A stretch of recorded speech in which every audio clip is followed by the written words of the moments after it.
90% petani di Indonesia, khususnya ya, petani umbi-umbian, baik itu petani singkong, petani kentang, petani umbi jalar, petani bengkoang, lobak, wortel, dan lain sebagainya. Intinya Anda semua petani umbi-umbian. Saya berani jamin Bapak Ibu, 90% di antara Anda, saya nggak pandang bulu ya, mau Anda sebagai petani senior yang sudah berkecimpung lama di dunia pertanian umbi-umbian, mau 15 tahun kek, mau 25 tahun kek, mau 30 tahun kek dengan umbi-umbian, saya tidak pandang bulu ya. Maupun Anda semua petani pemula yang baru 1 atau 2 tahun di dunia umbi-umbian, saya tidak pandang bulu. Saya sapu rata 90%. Bapak Ibu tentu geram, kok bisa Anda katakan itu? Saya ini petani tua, saya ini petani senior, saya sudah puluhan tahun dengan umbi-umbian, saya sudah 20 tahun tanam singkong, saya sudah 20 tahun tanam kentang, saya sudah 30 tahun tanam umbi jalar. Kenapa Anda mengatakan bahwa saya tidak paham? Buktinya hasilnya bagus-bagus. Kalau saya paparkan ini dan Anda semua dengar apa yang saya paparkan, lalu kemudian Anda lakukan atau terapkan pada lahan pertanian umbi-umbian Anda, saya berani jamin 100%. Hasil Anda akan meningkat 2 kali lipat. Kalau Anda tidak percaya, catat aja poin-poin ini. Kalau Anda tidak percaya, mau buktinya? Silakan Anda catat. Poin-poin apa yang saya sampaikan ini. Lalu Anda mulai terapkan ke umbi-umbian Anda. Itu yang tadi saya bilang, saya tidak pandang bulu, mau Anda senior atau apa. Intinya saya tidak peduli senior atau junior. Yang saya peduli adalah hasil pertanian Anda, umbi-umbian Anda harus dapat hasil yang sangat-sangat memuaskan.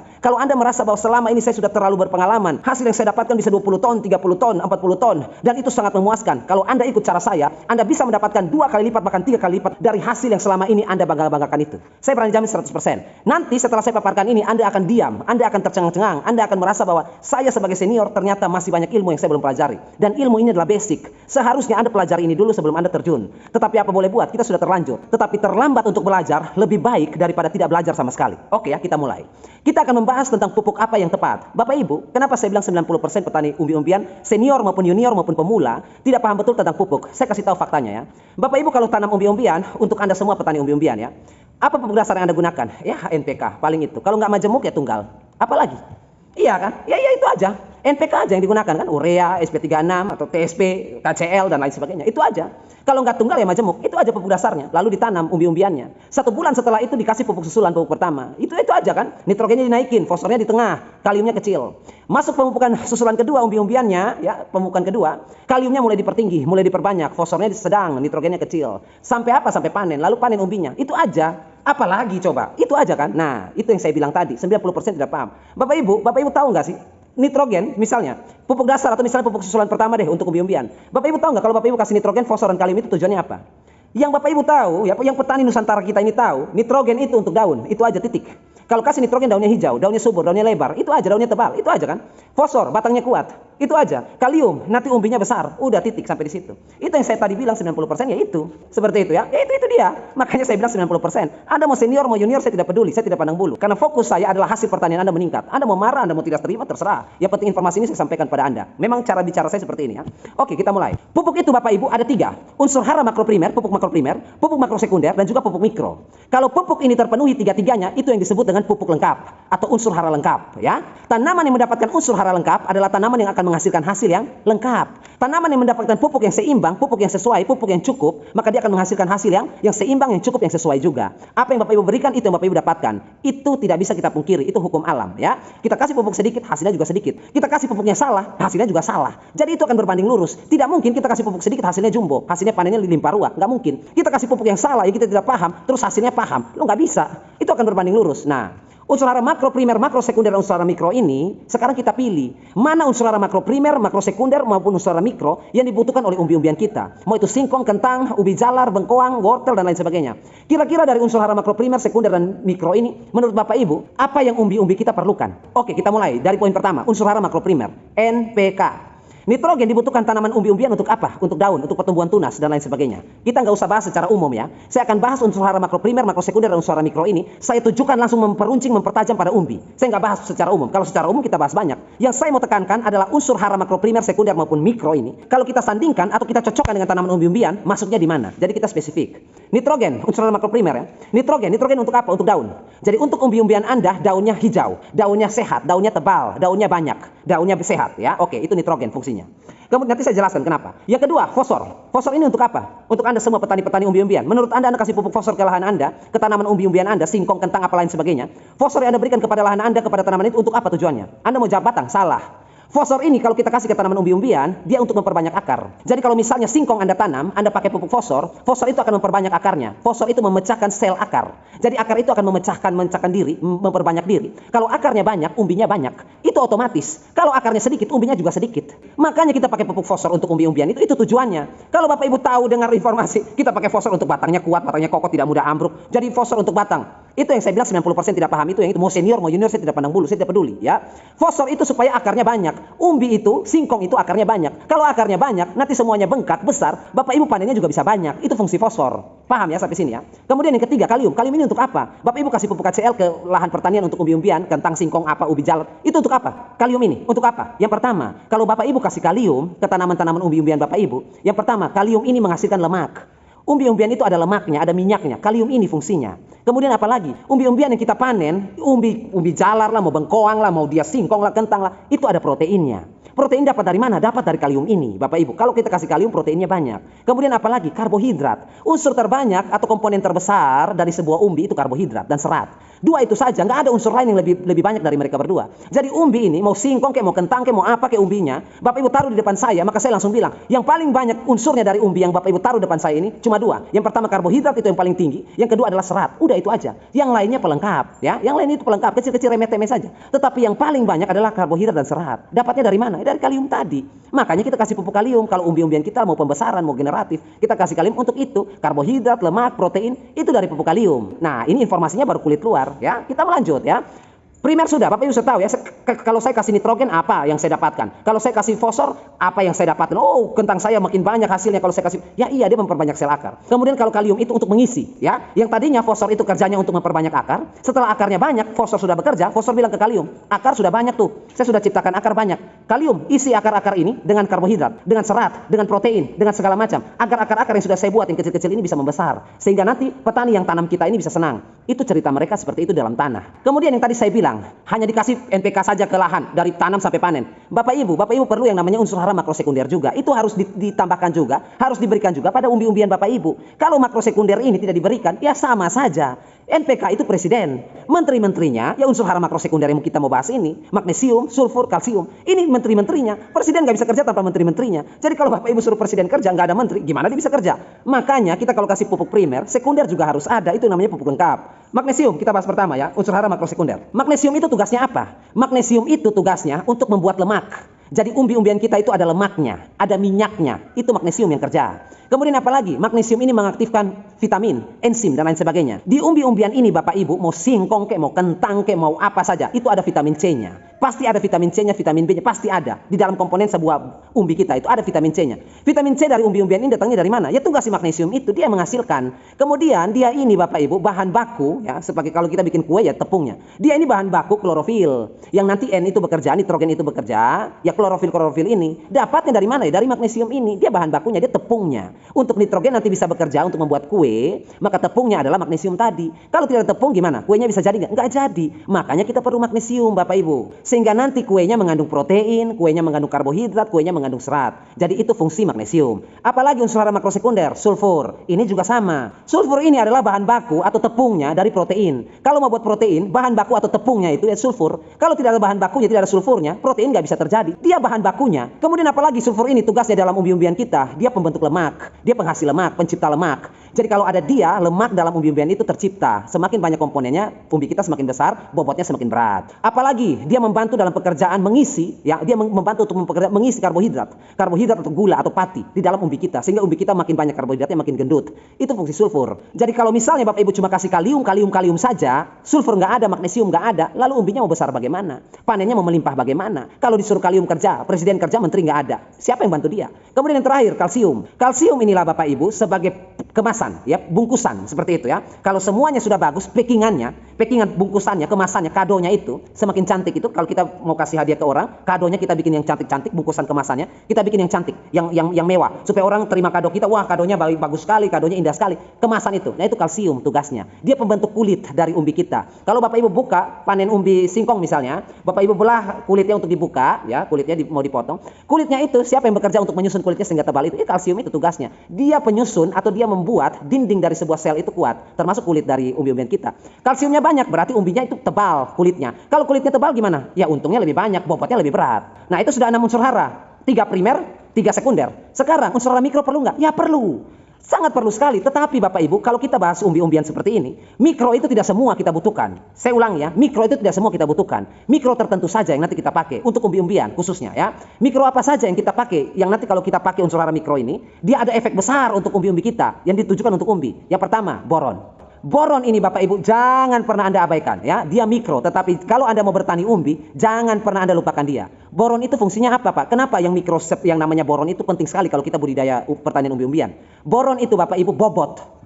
Kalau ingat kata boron untuk umbi-umbian, Bapak Ibu ingat saja bobot. Kalau Bapak Ibu kasih boron ke umbi-umbian Bapak Ibu, bobotnya semakin berat. Boron itu kerjanya di situ, bobot, berat. Seperti itu. Berat umbi-umbiannya semakin meningkat. Boron itu fungsinya. Jadi jangan anggap remeh yang namanya mikro-mikro ini. Itu baru pertama, fungsi boron. Kalau Bapak Ibu kasih boron ke umbi-umbian Bapak Ibu, bobotnya meningkat. Yang kedua apa lagi? Kulit dari umbi-umbian Bapak Ibu. Kulitnya tebal, kulitnya kuat. Itu boron juga tugasnya. Boron ini nanti bantu kalsium. Ya itu anak buahnya kalsium itu boron itu. Nanti dia bantu kalsium. Kalsium bosnya. Mereka sama-sama bekerja ya. Dia bantu kalsium untuk mempertebal dinding atau mempertebal lapisan sel atau dinding luar atau kulit istilahnya.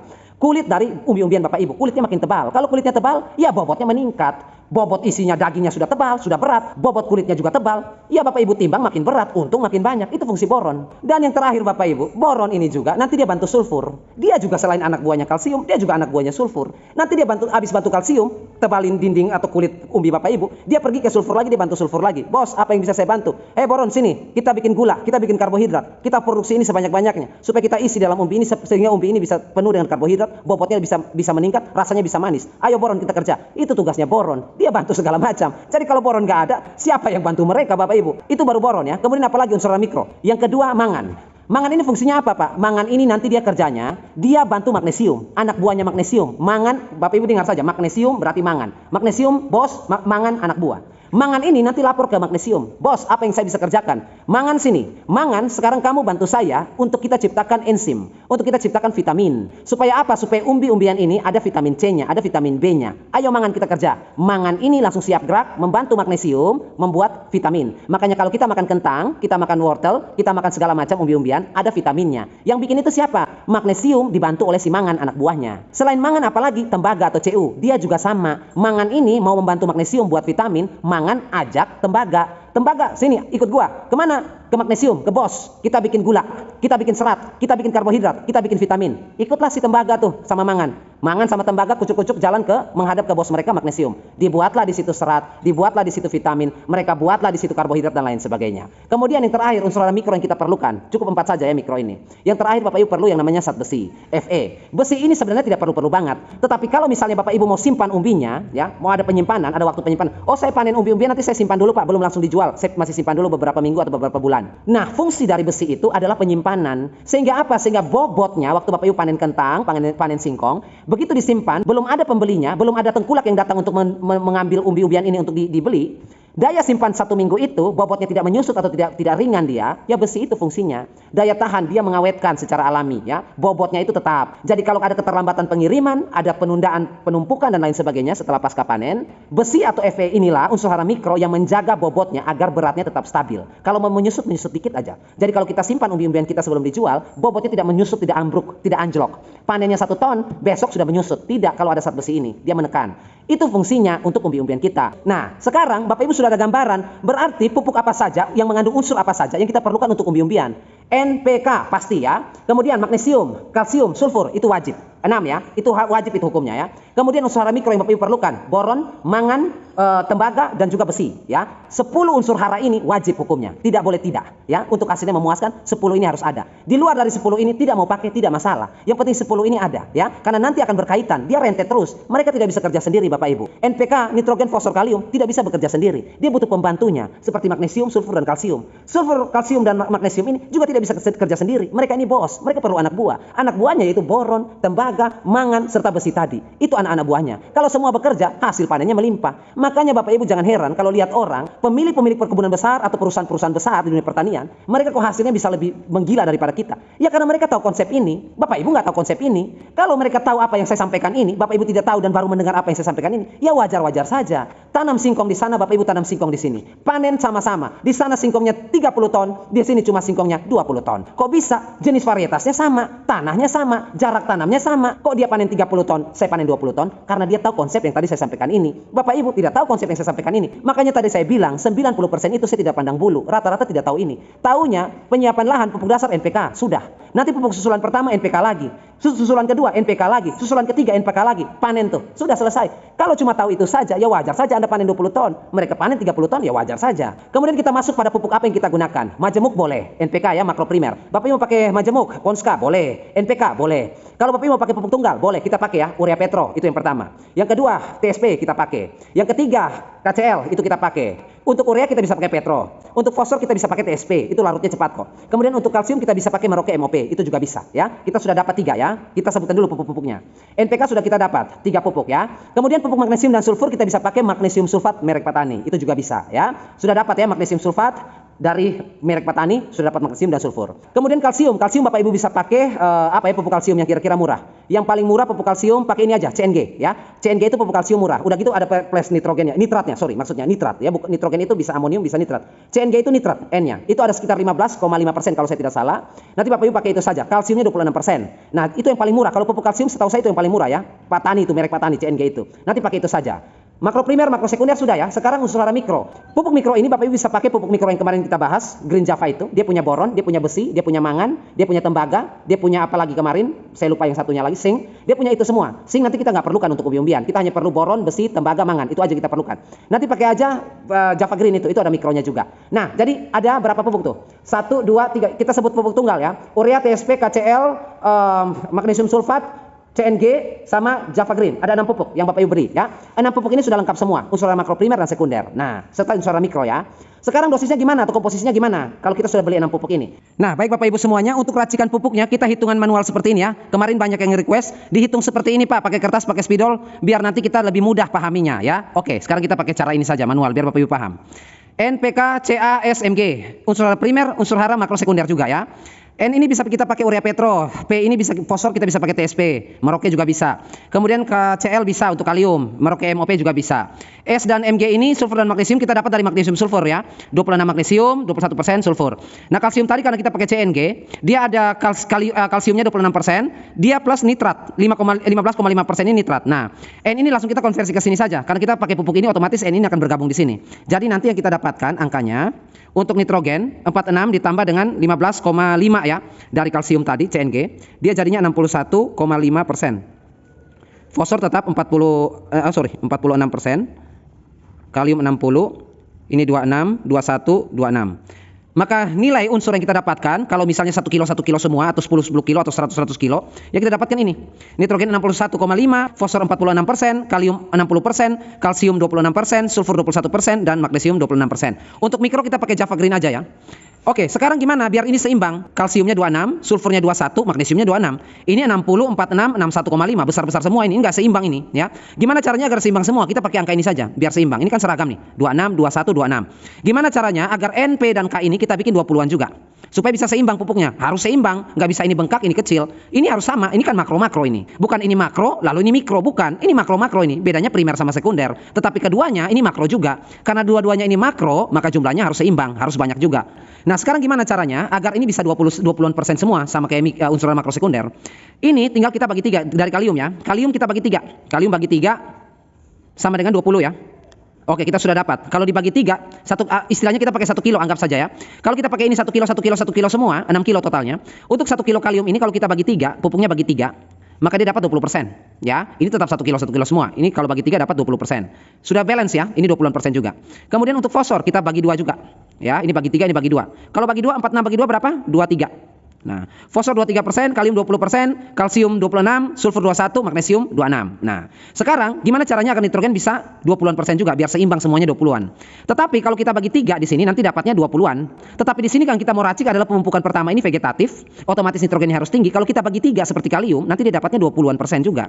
Karena kecil lagi, fosfornya yang tinggi sendiri. Kita bagi 2. Ini kita bagi 2. Supaya dapat apa? Supaya dapatnya 30,5%. Nah, jadi sekarang kita dapat angkanya berapa? 30,5, 23, 20, 26, 21, 26. Seimbang semua ya. magnesium 20-an, sulfur 20-an, kalsium 20-an, kalium 20-an, fosfor 20-an, nitrogen 30-an, ya. Jadi nanti kalau misalnya Bapak Ibu mau konversi ke pupuk, Bapak Ibu kalau beli pupuk misalnya, ini Bapak Ibu beli pupuk 100 kilo semua ya. Satu jenis ini 100 kilo, nitrogen 100 kilo, fosfor 100 kilo, kalium 100 kilo, kalsium 100 kilo, magnesium sulfat 100 kilo. Nah, jadi 5 pupuk totalnya 500 kilo. Berarti nanti ini tetap 100 kilo. Ya, ini sudah dapat 2 unsur di sini. Beli 100 kilo saja sudah dapat sulfur dan magnesium ya. Kalsium kita beli 100 kilo ya, CNG. Sudah 200 kilo ya. Kalium kita beli 100 kilo. Fosfor kita beli 100 kilo. TSP. Urea kita beli 100 kilo. Ya, 100 kilo, 200, 300, 400, 500 kilo. Nah, berarti nanti yang Bapak Ibu pakai ini tetap 100 kilo. Totalnya 200 kilo ya, unsur makrosekunder. Kalium karena tadi kita bagi 3, berarti 100 kilo bagi 3. Berapa tuh? 33 kilo ya. 33 kilo. Nah, yang Bapak Ibu pakai cuma 33 kilo untuk kalium. Sisanya ada 67 kilo ini. Sisanya ada 67 kilo. Ini belum dipakai ini. Kenapa kita cuma pakai 33 kilo? Sedangkan kalsiumnya 100 kilo, magnesium sulfurnya 100 kilo. Kenapa kaliumnya cuma 30 kilo? Karena dia 60%, Bapak Ibu. Ini 26%. Kita pakai 33 kilo ini, sekalipun kita campur dengan kalsium yang 100 kilo, magnesium sulfur yang 100 kilo juga, totalnya ini ya, 233 kilo. Totalnya 233 kilo ini unsurnya adalah kalsium 26%, sulfur 21%, magnesium 26%, kalium 20%. Kalau pakai 33 kilo, ya. Kemudian yang ini karena kita bagi 2, kita pakai 50 kilo. Fosfornya. Kemudian nitrogen kita pakai bagi 2 tadi ya. Karena 100 kilo kita beli, kita pakai 50 kilo juga. Nah, berarti yang Bapak Ibu beli nanti untuk pemupukan pertama 50 kilo nitrogen, 50 kilo fosfor, 33 kilo kalium, ya, 100 kilo kalsium, CNG, dan 100 kilo magnesium sulfat. Setelah beli ini semua, totalnya berapa ini? Berapa ratus kilo ini? Kalau kita beri 100, 200, 300, 333 kilogram. Ya, kita dapat 333 kg untuk pemupukan awal. Kita sudah dapat nitrogennya 31,5%, fosfornya 23%, kaliumnya 20%, kalsiumnya 26%, sulfurnya 21%, magnesiumnya 26%. Ini yang disebut pupuk seimbang, ya. 20% semua ini. Yang besar hanya nitrogen saja. Sekalipun kita cuma pakai 50 kilo karena dia 61%, besar persennya. Makanya kalau volume kita pakai 50 kilo saja, dia tetap paling besar. Padahal yang ini 100 kilo loh. Kalsiumnya 100 kilo loh. Ya iya, kalsium 100 kilo karena kadarnya 26%. Sedangkan ini kita pakai 50 kilo karena kadarnya 61%, kadarnya besar, konsentratnya lebih tinggi. Makanya kita pakai 50 kilo saja cukup. Nah, jadi ini rumusannya. Sekarang nanti kita masuk di fase generatif. Umbinya sudah mulai membesar ya. Singkongnya sudah membesar, kentangnya sudah membesar dan lain sebagainya. Nah, kita pakai kebalik. Berarti nanti yang Bapak Ibu beli, kebalik ya. Kalium kita bagi 2. Kalau ini kan vegetatif ya. Kalau mau di screenshot dulu sebelum saya coret-coret nih. Ini untuk vegetatif. Kalau generatif ya, screenshot dulu. Oke, sudah ya.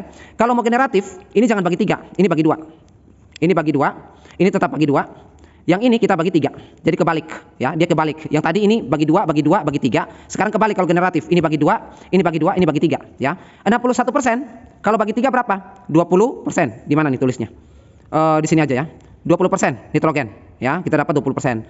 Kalau fosfor bagi 2, 23%. Kalium bagi 2 berapa? 60 bagi 2, 30%.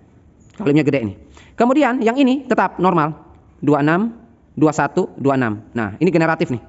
Generatif. Nah, kita dapat rumusannya gini.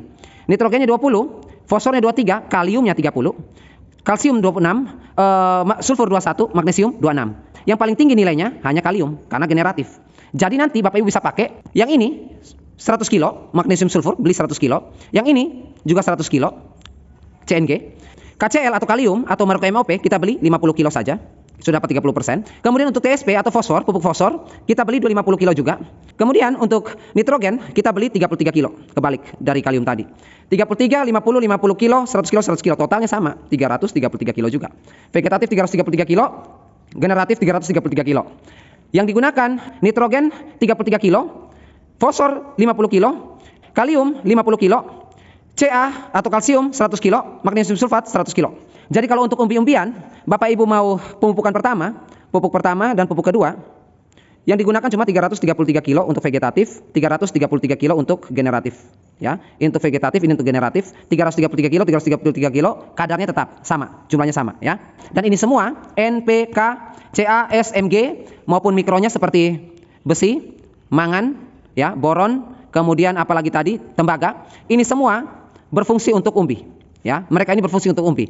Mikro yang lain tidak kita gunakan karena mikro yang lain tidak begitu menunjang pertumbuhan umbi. Yang menunjang pertumbuhan umbi signifikan mikro yang ini. Kemudian untuk pupuk mikro, Java Green yang kita gunakan berapa kilo Pak untuk menunjang unsur hara mikronya? Nah, sekarang kita tinggal ambil 10% saja. Kalau misalnya kita beli ya ini 333, kita bisa gunakan 10% saja. Jadi 33 kilo. Untuk mikro kita berikan pada fase vegetatif. Kemudian nanti untuk generatif kita bisa beli 33 kilo juga. Kalau Bapak Ibu mau beli 30 kilo biar genap, nggak apa-apa juga, nggak masalah. Karena mikro di situ dibutuhkan dalam jumlah yang sedikit, tetapi harus ada. Sekalipun mikro sedikit dia harus ada. Oke Bapak Ibu ya, kurang lebih seperti itu saja, sudah lengkap semua. Besok Bapak Ibu kita akan lanjut lagi di umbi-umbian ya. Umbi-umbian. Tetapi bukan umbi-umbian manis. Ini hari ini manis ya. Manis ini singkong, kentang, bengkoang dan lain sebagainya. Besok kita akan masuk pada umbi-umbian yang sifatnya pedas. Ya, pedas ini konotasinya bawang ya. Nanti kita masuk juga sekaligus juga dengan rimpang-rimpangan ya. Rimpang-rimpangan, kunyit, kencur, jahe dan lain sebagainya. Intinya umbi-umbian pedas. Pupuknya sama Pak, beda pupuknya ya. Oke Bapak Ibu semuanya, sampai jumpa besok. Terima kasih untuk waktu berharganya sudah kita pakai untuk diskusi bersama dan akhir kata saya ucapkan, tetaplah Anda selalu berbagi dan menabur kebaikan.